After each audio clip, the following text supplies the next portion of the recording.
আজকে আপনাদেরকে তৈরি করে দেখাবো খুব সহজে গ্রিন চিলি সস রেসিপি কিভাবে বাসায় তৈরি করতে পারেন।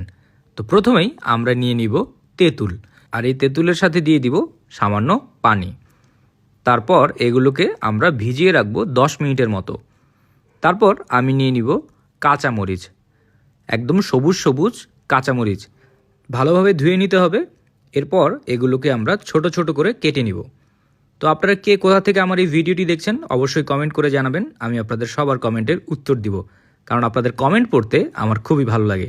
তো দেখতেই পাচ্ছেন আমি একদম ছোট ছোট করে কাঁচামরিচগুলোকে কেটে নিলাম। এরপর এই কাঁচামরিচগুলোকে নিয়ে আমি একটি পাত্রে নিয়ে এক পাশে রেখে দিব।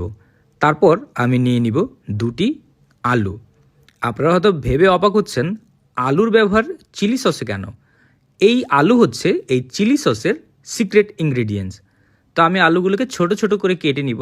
তারপর এই আলুগুলোকে আমি বড় ফ্রাই প্যানে নিয়ে রেখে দিব। তারপর এর সাথে দিয়ে দিব কুচি করে কাটা রসুন, এরপর দিয়ে দিব আদা, তারপর দিয়ে দিব সামান্য লবণ, এরপর দিয়ে দিব আস্ত ধনিয়া, তারপর কুচি করে কাটা কাঁচামরিচগুলো, এরপর দিয়ে দিব পরিমাণ মতো পানি। তো একটু বেশি পানি ব্যবহার করতে হবে।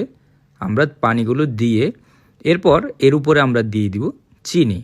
তো চিনি আপনারা আপনাদের স্বাদ মতো দিয়ে নেবেন।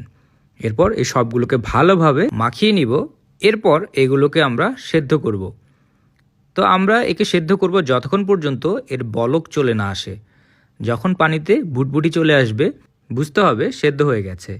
তো এখন আমি এর ভিতরে দিয়ে দিব ভিজিয়ে রাখা তেঁতুলের পানি। তো আমরা প্রথমেই তেঁতুলকে পানিতে ভিজিয়ে রেখেছিলাম, সেই পানি এখানে দিয়ে দিলাম। এরপর আবার এগুলোকে আমরা ভালোভাবে মিক্স করে নিব। মিক্স করা হয়ে গেলে আমরা এর উপরে একটি ঢাকনা দিয়ে দিব। দিয়ে এরপর 7 থেকে 10 মিনিটের মতো আরও রান্না করব। 7 থেকে 10 মিনিট রান্না করা হয়ে গেলে এর কালার একদম চেঞ্জ হয়ে আসবে, দেখতেই পাচ্ছেন। তখন বুঝতে হবে এগুলো পুরোপুরি সিদ্ধ হয়ে গেছে। এরপর এগুলোকে আমি একপাশে রেখে একটু ঠান্ডা করে নিব। ঠান্ডা করা হয়ে গেলে আমরা এই সবগুলোকে নিয়ে একটি ব্লেন্ডারে নিয়ে নিব। এরপর এগুলোকে ভালোভাবে ব্লেন্ড করতে হবে।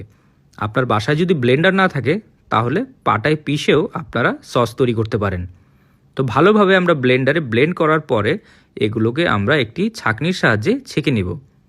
ভালোভাবে ছেঁকে নেবেন, তাহলে দানাগুলো আলাদা হয়ে যাবে। তো আমরা একটু সময় নিয়ে আস্তে আস্তে করে আমরা এগুলোকে ছেঁকে নিব। তো দেখতেই পাচ্ছেন ছাকার সাথে সাথে নিচে সসগুলো কি সুন্দর হয়ে বেরিয়ে এসেছে।